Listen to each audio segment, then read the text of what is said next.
And without further ado, let's begin Energy Tech Challengers, an epic startup pitch battle, finals for the most promising startups out there. It can be fun. Let's try to make it fun. It should be quick, high tempo, and of course, there is a jury involved. After reviewing hundreds of applications, the top 70 were selected by the jury. Before we start, let's remind you of the competition rules. Each company will have 3 minutes to present. Then the jury will have 2 minutes to ask questions. I'll stop every contestant when the time's up. Don't take it personally if I do cut you off. 3 minutes is 3 minutes, and 2 minutes for the jury. Jury, I'll briefly mention the criteria to remember when you watch the pitches. Please keep these 7 benchmarks in mind. 1, problem. 2, product and service. 3, go-to-market strategy. 4, progress and traction. 5, team. 6, financing. And lastly, 7, sustainability. A quick reminder to the jury as well. Once you raise your hand and you want to ask a question after the pitches, please do introduce yourself, your name, and your company. Let's open our first track. First up is Willi Appler, Chief Commercial Officer and co-founder of Clever PV. Ready for your 3 minutes? Let's get going.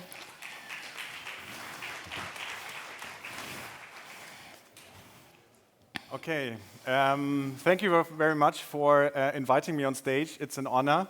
I'm one of the 4 co-founders of Clever PV. We are a German-based home energy management startup. We are purely cloud-based. We have a bit of a different story than other startups. We were initially started as a solution for friends and family. We built a small free online app to do PV surplus charging. We put it on the internet in our spare time, and it got viral. So within 1.5 years, we had 6,000 users. That's when we decided to found a company out of it, build a subscription model. Over the past 3.5 years, we have grown to more than 85,000 registered users. And the main reason for that is that our solution is very simple. So you can download it for free on the app stores. Connect your hardware within minutes. You don't need any additional hardware. You can just type in your credentials to your manufacturer portal and you connect your EV, your battery, solar, heat pump of many different manufacturers. So it's a very simple solution. Also, everything is built by ourselves. We have no external partners for API integration or any other services. The solution after connecting your appliances allows you to monitor your devices, so you get real-time data, you get forecasts, historic analysis, you can see prices, you can also manually control your assets. When you want us to optimize your charging or your heat pump, you need a subscription. So our technology is a data streaming technology. So from the asset to our front end, we push the data within latency of less than 2 seconds. That allows us a solar surplus optimization comparable to a local management system. We also have price optimization, which is independent of any tariff. We have direct power exchange interfaces, and we also offer first-level support to all users, not just of our app, but also of the app of many of our partners. We have now built more than 30 apps for installers, energy suppliers, manufacturers as a white-labeled app. We integrate them deeply with their existing customer portals, ERP systems, and they can push content with our CMS and push notifications. We've also now built a new API where you can connect to our services purely cloud-based and integrate them into your existing apps or front ends, or use the flexibility of the assets for trading. As said, we are bootstrapped for now. We have more than 120,000 assets connected until now. We are 20 employees based all in Germany, and our ARR is at around 1.3 million currently. Thank you very much.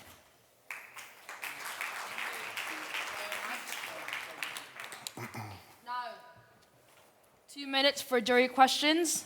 Who has a question? Up front. We'll have the microphone here. Introduce yourself before you make the question. Isaac Charlton, LSP Delta. So you talked about it's a subscription-based model. What is the benefit for the user? What's their value? What's the value to them in terms of signing up and paying for it? So we have analyzed all our customer base and users with a subscription, and the automated optimization save on average 300 euros per year. But there can be also much more with 1,000 euros in savings, but it's an average. And is that just savings? Are you flexing with the market? Are you kind of sending back? That's savings across all optimizations. Yeah. So PV surplus optimization, dynamic tariffs, and optimization within communities. Okay, great. Thank you. Who else has a question? Thank you very much. My name is Tomosak from the Nordic Ninja. I have one question. So what is the main customer acquisition channel? Is it like a direct sales or like an OEM partnership? So we have started with the direct B2C app, but currently our main distribution channels are partners with the white label app. So large utilities, like for example Gazak or Stadtwerke München, etc.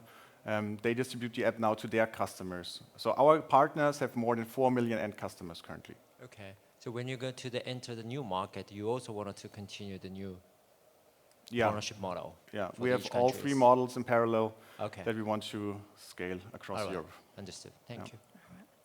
That is just up time for the jury questions. Thank you, jury, for the questions. Thank you. And thank you for the pitch.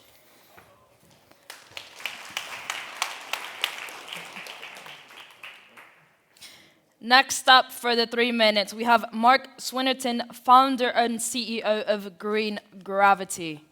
Your 3 minutes starts now. Thank you very much. So Mark Swinnerton, I developed my first solar project in 2015 on a mine site when I was working extensively for mining, and that cost $2,500 a megawatt to develop. Today I could develop the same project for $1,000 a megawatt. It just shows the power of solar. The cost of solar in the middle of the day right now is absolutely fabulous with a very low levelized cost. The question I have for you is, what is the cost of solar at midnight tonight? And of course the answer is we have a real problem with the volatility in the energy system. We need energy storage to enable renewables to integrate effectively. Our technology at Green Gravity is gravitational energy storage. We take a legacy mine shaft and we go ahead and lift giant objects up the mine shaft to consume the excess renewable energy and convert it into the gravitational potential of a mass. Our system is highly efficient because our conversion is largely electrical. We can deliver a round-trip efficiency of over 80%. And when we want to provide the energy back to the grid again, we simply lower those objects back down to the bottom of the mine shaft, releasing the energy by generating through a regenerative electrical motor. The system can generate 10 megawatts of power on any individual mine shaft, and we can service energy storage needs of up to 24 hours duration. What do one of these things look like? Well, this is a mine shaft, one of nearly 100,000 in the world. This mine shaft is one that we've just leased, and we intend to develop our first commercial project at this site at the end of next year. The owner of the mine has a $200 million closure liability sitting on that site, which we can positively impact by redeploying and reusing the infrastructure at the site. Our go-to-market strategy involves leasing large numbers of mine shafts and deploying the infrastructure accordingly. This is a shaft that we've leased in New South Wales, Australia. We're currently building the world's first gravitational energy storage system in this shaft. It is bigger than the Empire State Building, but it's underground, you can't see it. This will commission late this year and give us the final production information we need. And that will help us commercialise to some of 2 million sites globally. And yes, there's many in Europe. We have a great team, mostly older people that have come out of mining and energy with great experience. We have 22 in the team, of which a third of European background. The technology offers very low costs. We're able to have very long life infrastructure and low costs because we get both long life and energy and infrastructure reuse, and we've got a great sustainability scorecard. We have no waste because we have no fuel. We're able to generate jobs where they're needed, and we're able to be very low on resource use. We are raising capital We have brilliant investors on our balance sheet, including listed infra, and we have a round open right now. We'd love to talk with you after this meeting. Thank you. Thank you, Mark. Now for jury questions. Who has a question? I think there's someone here, yeah. Please present yourself. Hello. First of all, thank you, Viva Palma from GTech. How does your competitor landscape looks like, and what is your USP compared to them? Firstly, our USP versus all of the competitors in long-duration storage is that we service two markets. One of them, the long-duration storage market. The other, the mine rehabilitation market for some of the 2 million mines that have no other alternative use. Our competitors, by and large, we have no competitors in mine repurposing at all. We do in long-duration storage. That can be from flow batteries to thermal energy storage systems. But of course, the most important is the lithium-ion battery systems that are forming the prices in the market. We have a better cost position than them and a better performance at the long duration end of the market. Who else has a question? There's a hand up over there, yeah. Over in the back.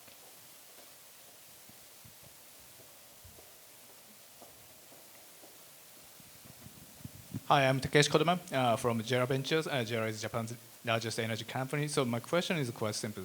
So could you clarify the roadmap to achieve the gigawatt size, say, long duration storage?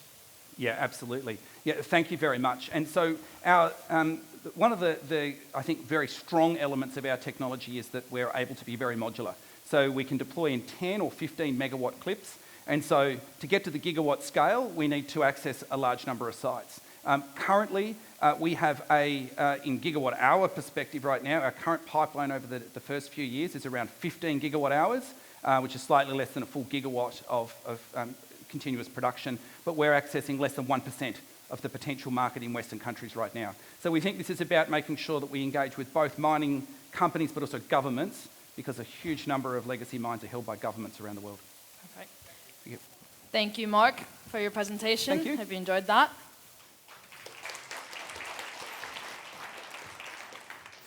Next up, we have Chantel Scheepers from CEO of OakTree Power.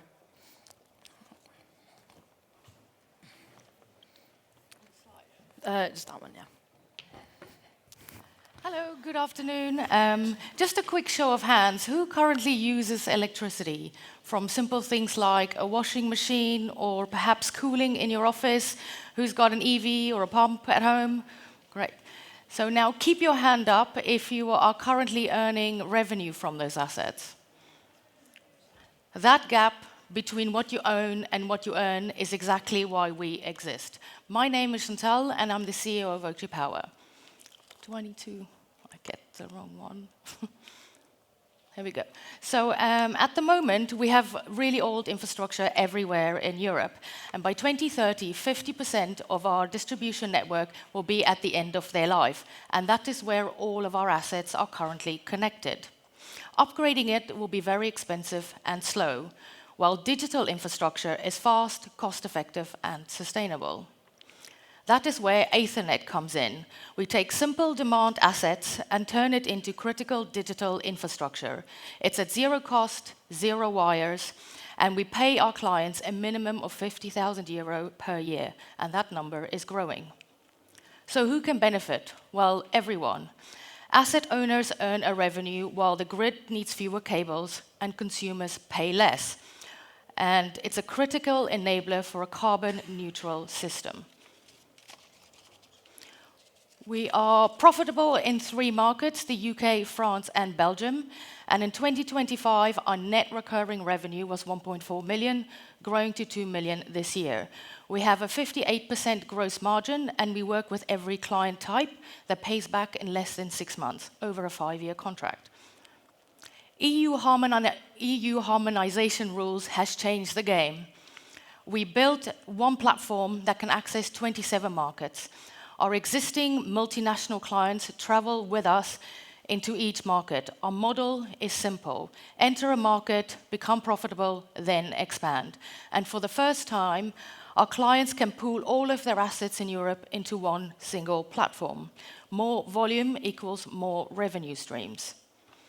We have an accomplished team that's built Europe's first virtual power plant. We scaled that to 18 different countries and then sold it to RNG. For phase 2, and thanks to regulation, we can scale quickly to everyone who raised their hand. We are raising 4 million to scale a proven profitable platform across Europe. We're highly cash generative with a 35% EBITDA. If everyone in this room can do just one thing today is invest in digital infrastructure, connect an asset, or make an introduction. Thank you.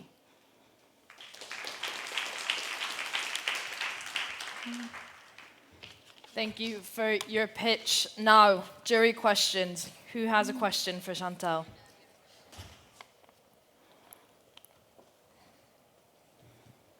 Thank you for your presentation. I'm Tushar Kumar from Just Climate. Question on the competition. How do you see competition, particularly from utilities who will also serve these homes and asset owners? It's a good question. So traditionally, VPPs all operated on a single market, selling to one TSO, and traditionally suppliers do the same. They operate in 1 or 2 markets and never across the continent. So for the first time, we can offer them flexibility on a continental scale, and I don't see any suppliers currently with any plans to operate across Europe. Thank you. Are there any more jury questions? No. Seems like. Thank you very much for your presentation. Next up, we have Dr. Marco Möller, CEO of Pionix. Welcome on stage.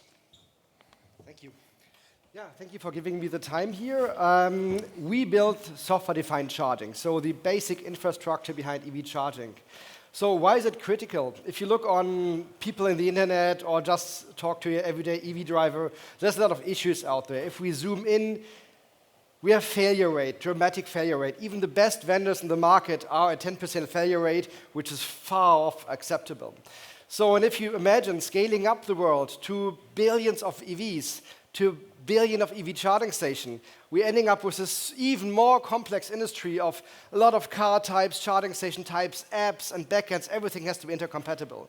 And this leads to a lot of problems. So first of all, intercompatibility. We have maintenance issues, keeping those assets alive. We have stranded assets, and at the end of the day, a lot of software bugs.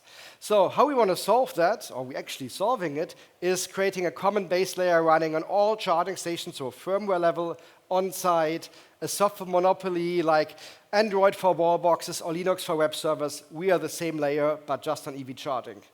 It operates by speaking to the vehicle, speaking to payment, to human interfaces, to backend systems, power supplies, all the internal component, and actually the grid. And this is a commodity problem. Everyone has to solve it, and we are solving it on behalf of an entire industry.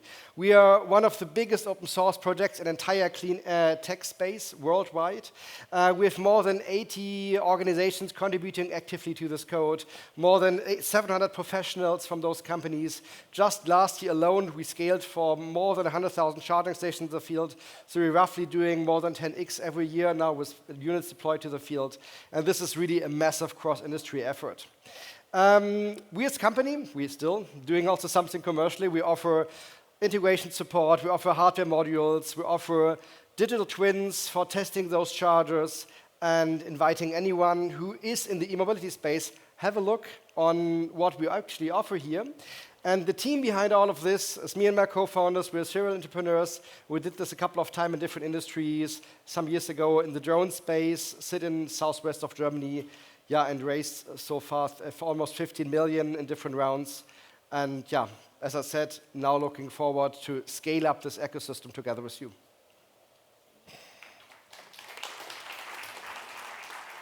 Thank you, Dr. Marco Möller. Do we have any jury questions? Thank you for the pitch. I'm Maciej from Future Energy Ventures, and I have a question on the open source community that you have to date. Yeah. How big it is and how often people contribute to the platform.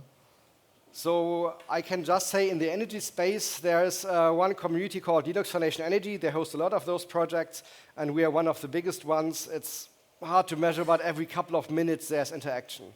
So we are the poster child there on building such a community from scratch. and with also like tremendous amount of companies behind it. Any other jury question? Yeah, thanks for that. Isaac Charlton, OSP Delta. So you talked about it being open source. So it'd be worth touching on your kind of revenue streams. Where are you generating revenue from, and how's that expected to change in the future? So right now, basically the core of it is open. Think of it like freemium business model. So we're putting premium services around it where we monetize. One swim lane is going even deeper technically, like very low-level hardware components, which makes it easier and cheaper and faster to build charging station. That's where the software-defined charging theme came from. The same happens in the car industry, makes everything super software-defined, super future-ready. Second revenue stream is we have the software running inside the charging station, so think of it like an X-ray. So we are the best ones to analyze what's going on and what's going wrong. So we will be the go-to platform for all those industry players to debug and keep those chargers operational. So think of it like operational excellence as a SaaS service for those ecosystems. At the end of the day, we only have to get a third of whoever's in the ecosystem to be unicorn. That's fine for us. Perfect. Thank you very much, Thank you. Dr. Marco Möller.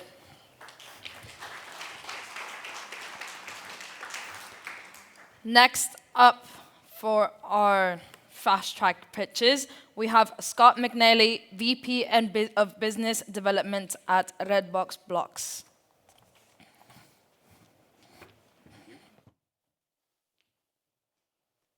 Hi, everyone. Can you guys hear me? Okay. I'm Scott. I'm representing Tempo. We were formerly known as Redoxblox. We are a thermochemical energy storage company. Maybe a quick show of hands, who knows what thermal energy storage is? Don't worry, I'm not going to call on you. How about thermochemical energy storage? Okay, thank you. So yes, we have a data center solution. I'll explain what thermochemical energy storage is in just a second. But yes, we have a data center solution. Yes, we can make power. But the primary market that we're focused on is industrial heat. Why? Because 24% of all the energy we use globally goes to industrial heating. So this is for making steel, cement, food and beverage, refining, basically everything. So that is, just to give you a frame of reference, is about 30 times more than all of the energy that data centers use. So I have a friend that is working at a startup providing power solutions for data centers, and my question to him was, why are you going after such a small market? It's about the same size as all of transportation. So this little brick that I'm holding in my hand is a thermochemical energy storage cell. It has higher energy density than lithium ion, but it's about 20 times cheaper to produce because we don't use any rare earths. So the way thermochemical energy storage works is you charge with electricity. Because it's a conductor, it can charge really quickly, which is important because if there's only 2 or 3 or 4 hours of low or zero or negatively priced electricity in the day, we can get a full charge. The cost of electricity to charge is the most important thing in the unit economics. So basically what you do is you charge it with electricity. It undergoes a redox cycle, which means there's a chemical change in the material. So we have much higher energy density than thermal storage because we have the chemical change. So what this means is we're able to deliver a constant stream of heat at 1200 degrees. So this is probably the most important slide. This basically says that we can provide heat at a lower cost than natural gas. Yes, we're decarbonized. We've got a solid pipeline of projects. Our first projects are going in at Dow Chemical at the end of this year. And we've got an awesome team. I'm joined by Mark Babcock. He's right here. We're based in San Diego, but Mark is based in Madrid. We've got about 55 employees now. We have an awesome team, so I'll just point out Bryson Gentile is an interesting guy. He was the lead engineer at SpaceX that put the first Falcon 9s in orbit and landed them safely. And when we hired him, he's like, okay, this is high temperature, but it's low pressure and I don't have to put it into orbit. This is going to be easy. So we're raising now. We've raised a total of $41 million so far. We'll need less than a total of $100 million in paid-in capital to get to cash flow break even in 2028. So we're looking for about 25 sometime this year. And I think that's it. Thanks for the attention.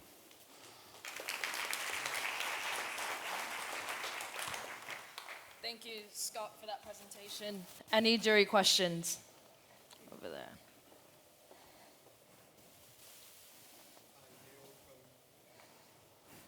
From EGF Plus Ventures. So I was just wondering how competitive you are regarding gas boiler, for example. So we are looking for places where gas is expensive, where we can get 4 hours of cheap electricity. We don't care what the average is, we care what the lowest 4-hour period in the day is. In Europe, we're about 50% cheaper than natural gas right now. In the US, it's harder to compete because gas is so cheap. So it's really regionally dependent. We also get the question, what is your target application? And my answer is, just like a molecule of natural gas doesn't care if it's being burned to reduce iron or heat water, we don't really care what the application is. We're more interested in the market dynamics, which is 4 hours of cheap electricity and expensive gas. Thanks for the question. Any other jury questions?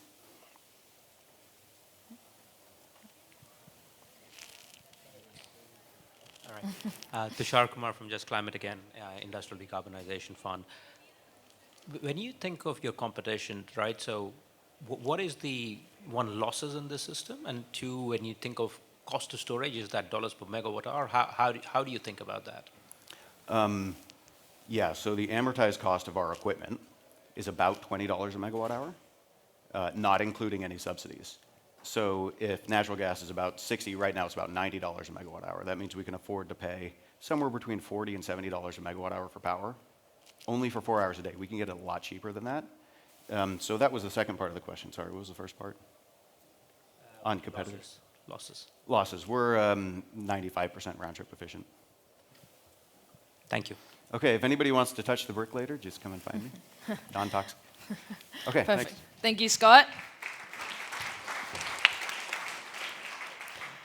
Next up, we have Kiki Lauwers, CEO of Thorizon.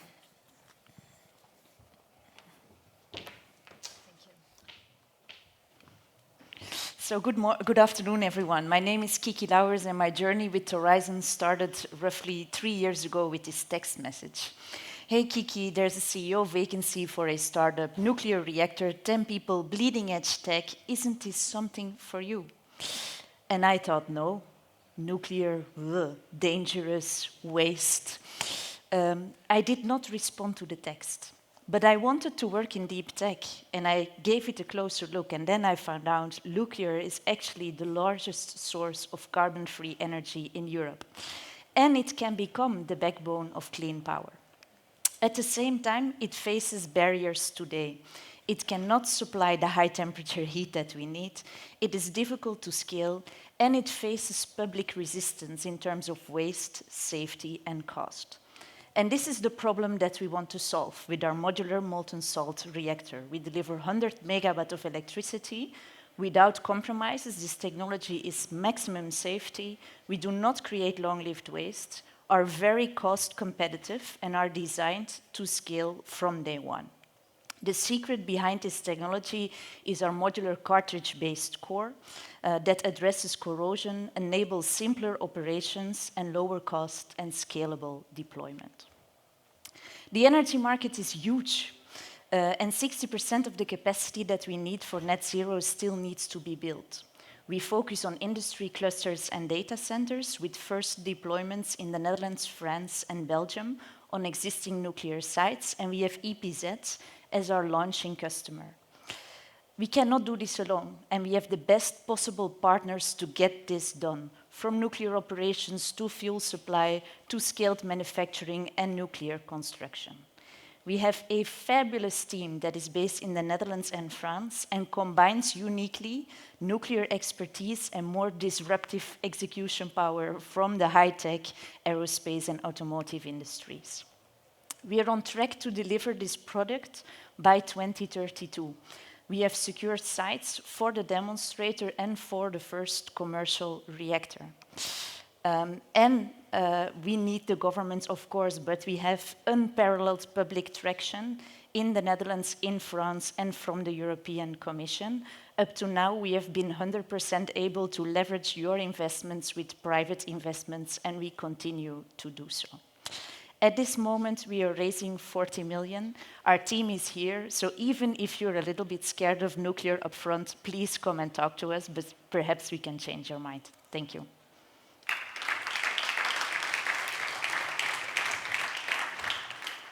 Thank you, Kiki. I don't think that was scary at all, I would have to say. Does the jury have any questions? There's one question over there.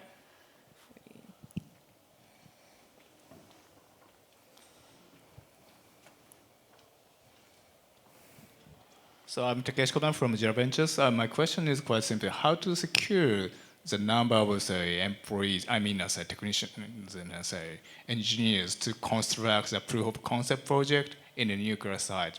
My understanding is that in the world, we have a huge new construction of a nuclear power plant. So how do we secure resources for the construction, you yes. mean? And here what we do is a lot of the facilities is designed off-site in a central location, so that core, for example, is produced by VDL, which is a big supplier to ASML in the semicon industry. So a lot of construction is done modular on-site, and then still we need, of course, construction. These are resources that are currently being built in multiple European countries, and companies like Hyundai, for example, they have done that multiple times to build those teams and execute the projects. But we do need those engineers, yes. Yeah, my understanding is skilled engineers is, say, very scarce. So we need a, say... I think it's true for all technologies, and I think as Europe, these are the skills that we need to build and secure in general. Okay, thank you.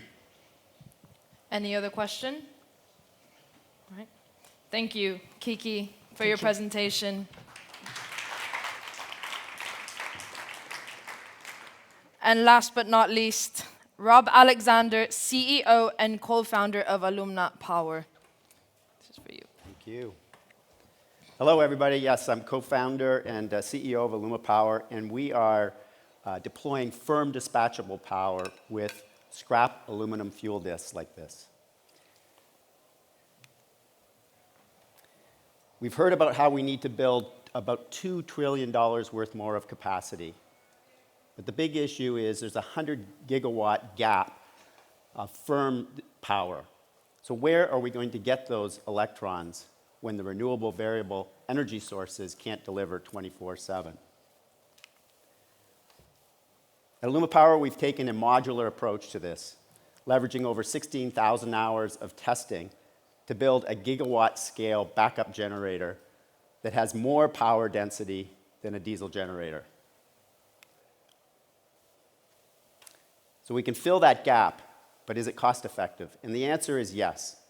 And the reason is diesel backup generators are dead weight capital. Because of their emissions, they can only be used 1% of the time.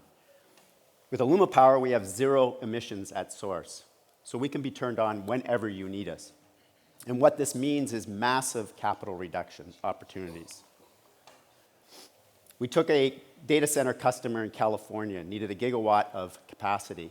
And because of the diesel backup, you needed to put 4.5 gigawatts of solar in and 820 megawatt hours of BESS. If you tell it that you have AlumaPower available and you can turn it on any time, even though you're paying more for our solution, you'll save 42% of the build on solar and 64% of the BESS. This leads to a massive 37% reduction in the build. So yes, we can fill the gap, but is there enough scrap around the world? Well, it turns out there is. There's an oversupply of scrap right now in the world, enough to firm 85 gigawatts of data centers. Moreover, we're partnered with one of the largest suppliers in the world, and we can scale that up to 100 gigawatt hours within 2 years lead time.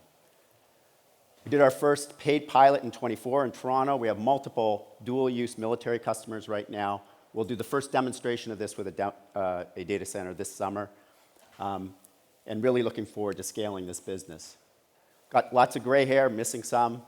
So do my peers. Also partnered with many billion-dollar companies to help build the full ecosystem that we need to scale this technology quickly. We're here raising a $10 million convertible debt facility and also looking for our last demo partner if you want to be first to market. If you're interested, come join us and turn these scrap aluminum electrons into the firm power we need. Thank you.